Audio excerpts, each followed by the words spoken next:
আমার বোনরা শুনছে তো? বিবাহিত ভাইরা শুনছেন তো? তোমরা অবিবাহিতরা শুনছো তো? আমি তোমাদেরকে আজকে এমন এক গল্প শোনাচ্ছি গতকালের, যেটা তোমার সারা জীবনের শিক্ষণীয় হতে পারে। আর আজকের দিনে আমি বিলিভ করি, যদি আমি এরপর আর একটা বক্তব্য না দিই, একটা হাদিস, একটা আয়াত না বলে যদি ওয়া আখিরু দাওয়ানা আলহামদুলিল্লাহি রাব্বিল আলামিন বলে চলে যাই, আমার এখানে আসা সার্থক। যদি তোমরা বুঝতে পারো আমার কথা, তোমরা মনোযোগ দিয়ে শোনো। গতকাল এমন একটা প্রশ্ন আসছে আমার কাছে, আমি তালাক সম্পর্কে কথাটা মনোযোগ দিয়ে শুনবেন। এখানে অবিবাহিত কারা আছো? হাত তোলো তো। অবিবাহিত কারা আছো? ঠিক আছে। আরে হাসার কি, যে এই বাঙালি যেটাই কই এটা হাসে, কি দুনিয়াটা কৌতুক বানাবে। অবিবাহিত কে আছে এটা কি হাসার কিছু হয়ে গেল? কি মানে বুঝলাম না জিনিসটা। এইটাও হাসার কিছু? ভাই আমি এখানে বললাম যে অবিবাহিত কারা আছে, সবাই হাসা শুরু করতে, মানে কি? কি কয় শরম পাইছে? আপনাকে বলছো ওরা শরম পাইছে? কে বলছে? জবাব দিয়েছেন কে এখানে?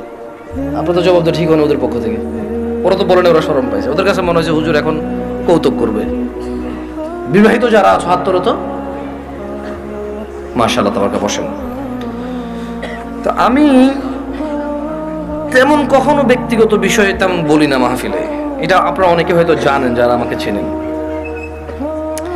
গতকাল আমার কাছে এক প্রশ্ন আসলো তালাক বিষয়ে। আমি বেশিরভাগ সময় অ্যাভয়েড করি তালাক বিষয়ে প্রশ্ন। এমনিতে আমি নর্মালি কোনোদিন কোনো ফতোয়া দিই না। যখন নতুন বাংলাদেশে আসছিলাম আমি সৌদি আরব থেকে, তো আরো অনেক ছোট ছিলাম, রক্ত অনেক গরম ছিল, তখন আমি বিদআত শিরক এগুলো নিয়ে প্রায় ফতোয়া দিতাম, আর অনেক ভেজাল লাগতো, সত্যি কথা।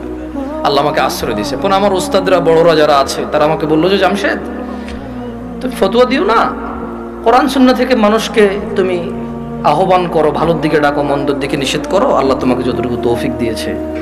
ফতোয়া অনেক বিস্তর বিষয়, অনেক সিচুয়েশনের উপরে ফতোয়া চেঞ্জ হয়। দেখা যায় একই বিষয়, মানে সাবজেক্ট এক, পরিস্থিতিতে দুই রকম অ্যান্সার হয়। সো তোমার এখনো সেই প্রজ্ঞা যদি না হয় তুমি দিও না, আর প্রজ্ঞা হলে দিও। তা আমি ওনাদের কথা চিন্তা করেছি যে আমার সেই প্রজ্ঞা হয়নি যে আমি দিব। কারণ এখানে হানাফিরা বলে যে একসাথে 3 তালাক দিলে হয়ে যায়, আর শাফি হাম্বলিরা বলে যে যতবারই তালাক দেয় একবার। এখন যারা হানাফি নিজেদেরকে বলে, ওনারাও কিছু দলাইল পেশ করে, আর যারা শাফি মালাকি আছে বা আহলে হাদিস সালাফি আছে, তারাও সূরা বাকারার মধ্যে যেমন তালাকু মাররাতান, তালাক 2 বার, মানে 2 দফায়, এভাবে দিয়ে বলে। তো আমি চিন্তা করছি এটা বড়দের বিষয়। কার বিষয়? এটা আমার ম্যাটার না, আমার এত জিম্মেদারি নেওয়ার এখনো অতটুকু যোগ্যতা হয়নি। তো বেশিরভাগ তালাকের যখন প্রশ্ন আসে, আমি বড় বড় আলেম যাদেরকে চিনি, যেমন আমি সৌদি আরবে ছিলাম, তাহলে বেশিরভাগ যাদেরকে আমি চিনি তারা মদিনা ইউনিভার্সিটির স্কলার, কেউ হাফারাল বাতান ইসলামিক সেন্টারের লেকচারার, কেউ রিয়াদ ইসলামিক সেন্টারের লেকচারার, কেউ আল আহসা ইসলামিক সেন্টারের লেকচারার সৌদি আরবে, যাদের সাথে আমার পরিচয় আছে খুব ছোটবেলা থেকে, আমি যাদেরকে চিনি, যারা আমাকে খুবই আদর করে। তো আমি যেটা করি, যখনই তালাকের মাসলা মাসাইল আসে, নর্মালি কোনো প্রশ্ন আসলে আমি জবাব দিই না, কিচ্ছু রিপ্লাই করি না, কারণ আমি জানি আমি ফতোয়া দিব না, আমি ইগনোর করার চেষ্টা করি। খুব সহজ থেকে সহজ প্রশ্ন আসলো দিতে চাই না, কাউকে না কাউকে ট্রান্সফার করে দিই। তো ওই একটা বোন মেসেজ লিখলো, আমি ওয়ালাইকুম আসসালাম দিয়ে লিখেছি আপনি যে কোনো প্রশ্ন লিখে করেন। তখন সে লিখে প্রশ্ন করলো যে তালাকের বিষয়। আমি বললাম যে আমি তালাকের বিষয়ে ফতোয়া দিতে জানি না, আমি একজন বড় আলেমের নাম্বার দিচ্ছি, আপনি ওনার সাথে কথা বলে আপনি জেনে নেন, হোয়াটসঅ্যাপে মেসেজ দিয়ে ওনাকে কল করি, সমস্যা নেই। এখন উনি আমাকে একটা ভয়েস মেসেজ পাঠালো যে ওনার হাজব্যান্ড ওনাকে তালাক দিয়েছে 3 বার। এখন উনি নানা হুজুরের কাছে গিয়েছে যে উনি এখন এই স্বামীর ঘর করতে পারবে কিনা, ওনার স্বামী অনুতপ্ত, উনি অনুতপ্ত। আমার বোনরা শুনছে তো? না, আমার বোনরা শুনছে তো? বিবাহিত ভাইরা শুনছেন তো? তোমরা অবিবাহিতরা শুনছো তো? আমি তোমাদেরকে আজকে এমন এক গল্প শোনাচ্ছি গতকালের, যেটা তোমার সারা জীবনের শিক্ষণীয় হতে পারে। আর আজকের দিনে আমি বিলিভ করি, যদি আমি এরপর আর একটা বক্তব্য না দিই, একটা হাদিস, একটা আয়াত না বলে যদি ওয়া আখিরু দাওয়ানা আলহামদুলিল্লাহি রাব্বিল আলামিন বলে চলে যাই, আমার এখানে আসা সার্থক। যদি তোমরা বুঝতে পারো আমার কথা, তোমরা মনোযোগ দিয়ে শোনো। তো বললো যে আমি বেশ কিছু হুজুরের কাছে যতটুকু আমাকে বলেছে যে আমি আহমদুল্লাহ হুজুরকে মেসেজ করেছি, উনি রিপ্লাই করেনি, আমি আজহারি হুজুরকে মেসেজ করেছি, রিপ্লাই করেনি, আমি আব্দুর রাজ্জাক বিন ইউসুফ হুজুরকে মেসেজ করেছি, উনি রিপ্লাই করেনি, আমি কুয়াকাটা হুজুরকে মেসেজ করেছি, রিপ্লাই করেনি, আপনি জামশেদ মজুমদারের ফেসবুকে মেসেজ করেছি, রিপ্লাই করেননি, এর মধ্যে কেউ রিপ্লাই দেয়নি। আপনি আমাকে ওয়ালাইকুম আসসালাম রিপ্লাই দিয়েছেন হোয়াটসঅ্যাপে মেসেজ দেওয়াতে। আমাকে একজন হুজুর বলল আমি আমার স্বামীর সাথে থাকতে পারবো একটা হারাম কাজের মাধ্যমে। কি কাজের মাধ্যমে? হারাম কাজের মাধ্যমে। আমি চিন্তা করলাম, হুজুর যদি বলে হারাম কাজের মাধ্যমে থাকতে পারে, তাহলে হুজুর নিজে তো এটাকে হারাম বলছে, জিনিসটা কি? তখন আমি বোনকে আর সাহস করে কিছু না বলে আমি শেখ মুস্তাফিজুর রহমান বিন আব্দুল আজিজ আল মাদানী হাফিজাহুল্লাহ, উনি সৌদি আরবে হাফারুল বাতান ইসলামিক সেন্টারে ছিল, খুব আদর করে আমাকে। আমি বললাম যে আমি একজন বড় আলেমের নাম্বার দিচ্ছি, আপনি ওনাকে কল দিয়ে আপনার মাসলাটা জেনে নেন, আমাকে আপনার পুরো কথা খুলে বলার দরকার নাই, আপনি ওনার সাথে ডিসকাস করেন। ঠিক 2 ঘন্টা বা 3 ঘন্টা পর উনি আমাকে মেসেজ দিল যে হুজুর আমি একটু আপনার সাথে কথা বলতে চাই। আমি বললাম যে আমি আপনার সাথে কথা বলবো না, আমি আপনাকে যার নাম্বার দিয়েছি যদি ওনার কথায় আপনার কিছু বুঝে না আসে তাহলে আমার কথা আপনার বুঝে আসবে না। বলে যে না হুজুর, ওনার সাথে আমার স্বামী কথা বলেছে, তবে আমার স্বামী একটা বিষয় গোপন করে কথা বলেছে, গোপন করে কথা বলার পরেও হুজুর বলেছে যে তালাক হয়ে গেছে, কিন্তু এখন আমার স্বামী হাফেজে কোরআন, আলেম পাস, আমার স্বামী বলছে তালাক হয় নাই। আমি বললাম যে ওকে, আপনি শেখকে কল করে বলেন যে আপনার স্বামীটা গোপন করেছে। বলে যে আমি ভয় পাচ্ছি ওনাকে কল দিতে, কারণ আমার স্বামী কথা বলেছে, উনি আবার কি মনে করে। আমি বলছি উনি কিচ্ছু মনে করবে না, আমি ওনাকে ফোন দিচ্ছি, আপনি কথা বলেন। ভদ্রমহিলা কথা বলবে না। তখন জোহরের টাইমের সময় হয়েছে, আমি ফোন দিলাম এবার, মানে আমার একটু মেজাজ খারাপ হয়েছে। কি খারাপ হয়েছে? মেজাজ খারাপ হয়েছে। ওই ভদ্রমহিলা আমাকে বারবার বলতে চেষ্টা করতেছে যে আমার একটা বাচ্চা আছে, যদি এখন আমরা স্বামী স্ত্রী আলাদা হয়ে যাই আমার বাচ্চাটার কি হবে? কনসার্ন কোথায়? বাচ্চা। আমি কল করলাম, কল করে বললাম আপনি তালাক হয়েছেন বা হন নাই, আমি কি এরকম কিছু বলছি? বলেছেন না। আমি বললাম ধরে নেন আপনার স্বামী আপনাকে তালাক না দিয়ে যদি গলা একটা কোপ দিত, আপনার গলাটা কাটতো কিনা? বলে যে কাটতো। আমি বললাম তালাক দিল, তালাক হবে। এবারে হুঁশে দিছে না বেহুঁশে দিছে, রাগ করে দিছে না আদর করে দিছে, মজা করে দিছে নাকি দুষ্টামি করে দিছে, এইটা ম্যাটার না। আপনার স্বামী যদি আপনাকে 5 তলা বিল্ডিং থেকে রাগ করে অথবা রাগ না করে হাসি মুখে অথবা দুষ্টামি করে যদি আপনাকে ধাক্কা দিত, আপনি কি পড়তেন 5 তলা থেকে? বলে যে পড়তাম। তাহলে আপনার কেন মনে হচ্ছে না যে আপনার স্বামী আপনাকে রাগের মাথায় তালাক দিলে হবে না? রাগের মাথায় ধাক্কা দিলে যদি 5 তলা থেকে পড়ে আপনার হাত পা ভেঙে যায়, মরার সুযোগ থাকে, মরে যেতে পারেন আপনি, এরকম সম্ভাবনা থাকে, তাহলে কেন আপনার স্বামী আপনাকে তালাক দিলে তালাক হবে না? মানতে অসুবিধা কোথায়? যে আল্লাহ আপনার এই স্বামীকে কবুল বলার পরে ওর সাথে থাকা বৈধ করেছে, সে আল্লাহই তো 3 তালাক পরিপূর্ণ হয়ে গেলে থাকাটা অবৈধ করেছে। যিনি আপনাকে এর সঙ্গ দেওয়ার জন্য বৈধ করেছে, আপনি মেনেছেন সেটা, উনি যখন অবৈধ করেছে সেটা মানছেন না কেন আপনি? প্রবলেম কোথায় আপনার? আপনার বাচ্চা। যদি আপনার হাজবেন্ড কালকে অ্যাক্সিডেন্ট হয়ে মারা যায়, মৃত্যুর পর আপনার হাজবেন্ডকে নিয়ে আসতে পারবেন জীবিত করে? না।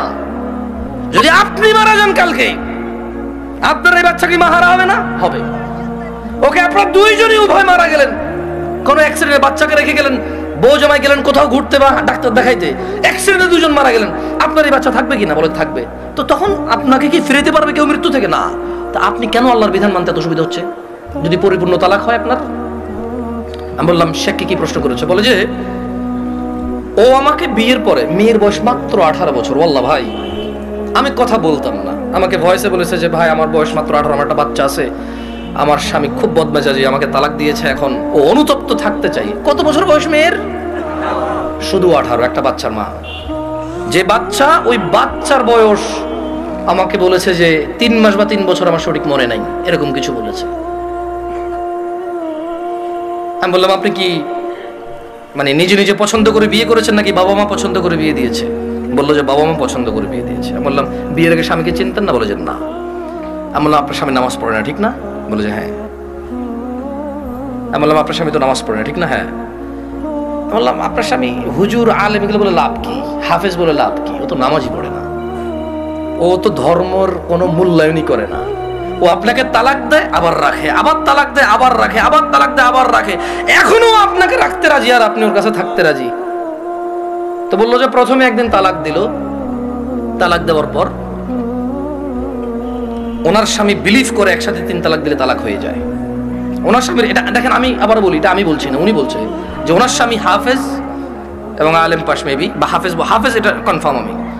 তো বললো যে উনি জানে যে এক বৈঠকে 3 বার তালাক দিলে তালাক হয়ে যায়, কিন্তু শেখ মুস্তাফিজুর রহমান বিন আব্দুল আজিজ মাদানিকে যখন ফোন করেছে তখন উনি বলেছে আচ্ছা ধরলাম একবার, 3টাকে কয়বার ধরলাম? এক বৈঠক ধরলাম। বলে যে আপনাকে আদ দিছে? বলে যে হ্যাঁ আরেকবার দিছে। বলে যে ওটাকে আবার ধরলাম। বলে যে আদ দিছে? বলে যে সে গোপন করছে, কিন্তু সে একদিন আমাকে বলছে তোমাকে আমি তালাক দিলাম, তুমি যাচ্ছ না কেন? এই কথাটুকু শেখের কাছে সে গোপন করেছে। কি করেছে? শেখ নাকি তখন প্রশ্ন করেছে আপনি যদি হানাফি মাসলাকের হন, জীবন যদি হানাফি বিধান অনুযায়ী চলেন, আর আপনার স্বামী নিজে যেহেতু হাফেজ বা আলেম, ও তো এটা জানে যে এক বৈঠকে 3 বার দিলে হয়ে যাচ্ছে, আর কোরআন সুন্নাহ অনুযায়ী যদি আপনি শাফি মালিকের দিকে আসেন সেই ক্ষেত্রে ওনারা এক বৈঠকে যতবারই দেয় কয়বার ধরে? একবার। তো বলো যে অনেক সময় আমরা ফতোয়া দেই যে ঠিক আছে, মানে আপনি হানাফি কোনো বড় বিজ্ঞ আলেম থেকে মাদ্রাসা থেকে ফতোয়া নিয়ে ওনারা লিখিত ফতোয়া দেয় কি সেটা আপনি জেনে নেন।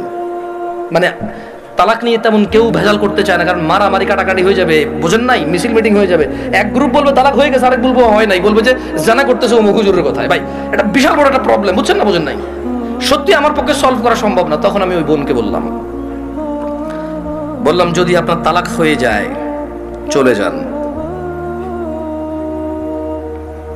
ইদ্যত পালন করে কোথাও বিয়ে বসে যাইয়েন, আর পরবর্তী স্বামীর যত্ন নিয়েন। করে দিয়েছে। তো আমি মহিলাকে বললাম যে আপনার তালাক হয়েছে বা হয় নাই ফতো দেওয়ার আমার যোগ্যতা নাই, আপনি যদি মনে করেন আপনার স্বামী গোপন করেছে শেখের সাথে তালাক, একবার তালাক দিছে যেটা গোপন করেছে, আপনি ওনার সাথেই কথা বলেন। তো আমি আমার বোনদেরকে বলবো, বোন ও আচ্ছা, আমি ওই মেয়েটাকে এতটুকু বললাম যে যেই ছেলে আপনাকে 3 বার তালাক দিল, 3 বার, আপনার কাছে কেন মনে হয় ও 4র্থবার দিবে না? আবার আপনার কাছে কেন মনে হলো যে ও 4র্থবার দিবে না?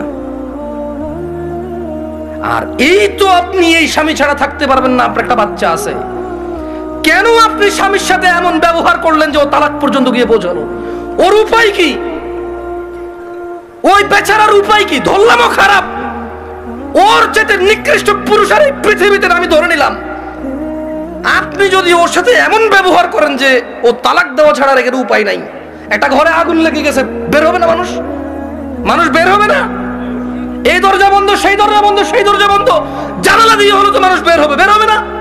তা আপনি এমন এক সংসারের মধ্যে কেরেঙ্গাল লাগাই দিয়েছেন, কিচ্ছা কাহিনী লাগাই দিয়েছেন, এমন এক অশান্তি লাগাই দিয়েছেন, ও আর তালাক ছাড়া বেরোতে পারছে না এখান থেকে। এমন করলেন কেন? এই যে এখন কান্নাকাটি করতেছেন, এমন করলেন কেন? এই যে বলতেছেন আমি এখন ধৈর্য ধরবো, আমি আর মুখে মুখে বলবো না, আমি আর ওর অপছন্দ হয় ওর বাবা মায়ের সাথে খোটাখুটি করলে এখন আর করবো না, আমি আগে কেন ভাবেন নাই? আমি আমার বোনদেরকে বলবো তোমার স্বামী আছে, ওকে গুরুত্ব দাও।